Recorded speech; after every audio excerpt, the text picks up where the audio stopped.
Pack your things, Brooks. You're done here. Mr. Carter's words bounced off the music room walls, sharp enough to stop the tuning and chatter mid-note. He didn't wait for Naomi to answer, just reached down, flipped open her guitar case, and lifted the instrument with 2 fingers like it was something spoiled. Then, with a flick of his wrist, he let it fall. The dull thud against tile sent a ripple through the room. A couple of students exchanged smirks, others looked away, as if turning their heads could erase the scene. Naomi knelt, pressing her palm to the wood where her mother's carved initials caught the light.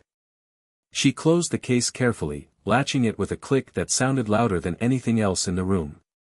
When she stood, her gaze found him, and she didn't blink. What came out of her mouth next made even the air feel heavier.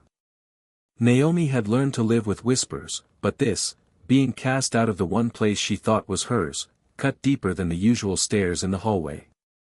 Mr. Carter didn't stop there. You'll thank me someday. This program has standards. He tapped the edge of the podium, the baton striking like a gavel that sealed her fate. Lily, standing near the drum set, shifted her weight and bit her lip, but said nothing. Naomi's mind flashed back to the last school concert, the one she wasn't allowed to join because slots were full. The truth was, she had been quietly removed from the list without explanation. Around her, the room smelled faintly of polish and brass, but it was the absence of sound that pressed on her chest, no one daring to pluck a string or hit a key. Grab one of the school guitars, Mr. Carter said, jerking his head toward a rack of instruments, all identical, all impersonal. She glanced at them, then back at her own battered case. They don't play the way mine does, she replied evenly. That made him laugh, short, dismissive. It's not the guitar, Brooks. It's the player. His words landed like pebbles thrown at glass, small, but enough to crack something. She set the case on her chair and folded her arms, the weight of the decision building in her spine. Across the room, Lily's eyes met hers for a second, a quiet question in them, are you going to let him do this? What Naomi did next would change how every person in that room looked at her, and at him, for the rest of the semester. Naomi stepped forward, the sound of her shoes on the tile drawing every gaze. She didn't reach for the school guitars. Instead, she unclipped her own case, ignoring the scuff from where it had hit the floor. Mr. Carter's smirk deepened. Didn't you hear me? That thing stays closed. She lifted it anyway, the strap sliding over her shoulder in one smooth motion. For a moment, nothing moved, just the faint hum of the fluorescent lights overhead. Then she strummed a single chord. It was rough, low, but it carried across the room like a dare. You think you're making a point? Mr. Carter scoffed. You're making a fool of yourself. Her fingers moved faster now, coaxing a melody no one expected. It wasn't in the day's lesson plan, it was a piece known for breaking seasoned players. Her left hand climbed the frets with precision, her right hand snapping the strings in a rhythm that made even the percussion section lean in. A murmur ran through the students.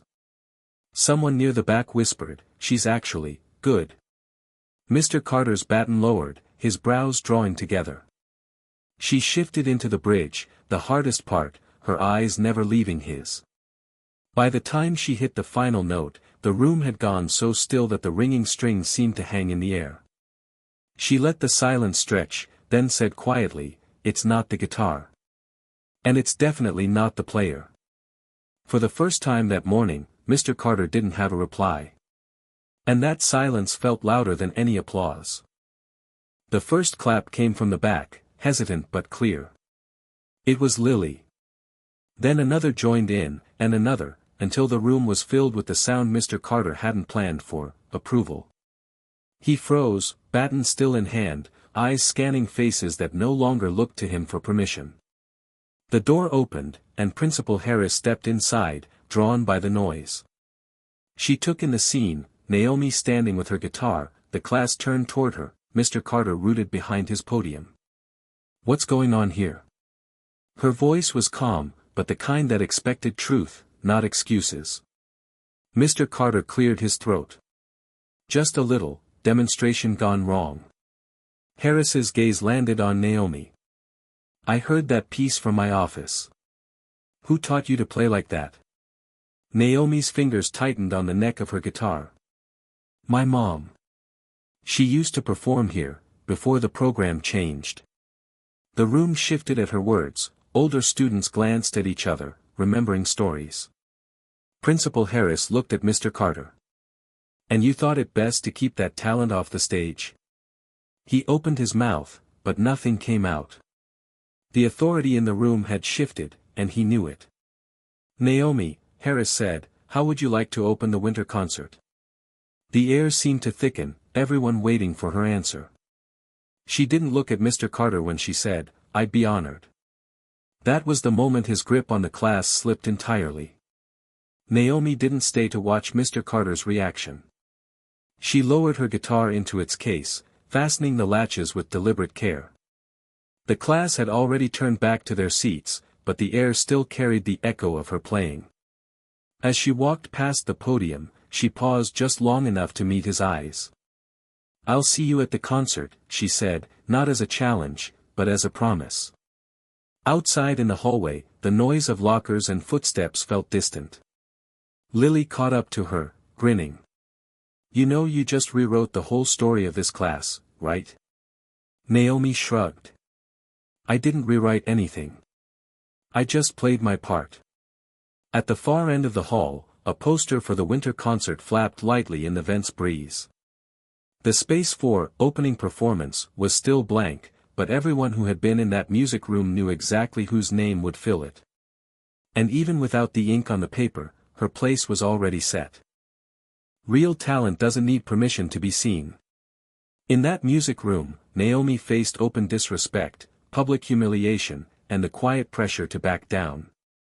Instead of letting someone else define her worth, she chose to let her skill speak for itself. She didn't argue or beg for a chance, she simply played, and in doing so, she turned the entire room in her favor. The same audience that had looked away moments before now saw her as the true center of the stage. In life, people may try to diminish you, replace you, or silence your voice. They might even believe they hold the power over your opportunities. But dignity and excellence can shift the balance instantly. Naomi's performance proved that preparation, composure, and self-belief can dismantle prejudice faster than any confrontation.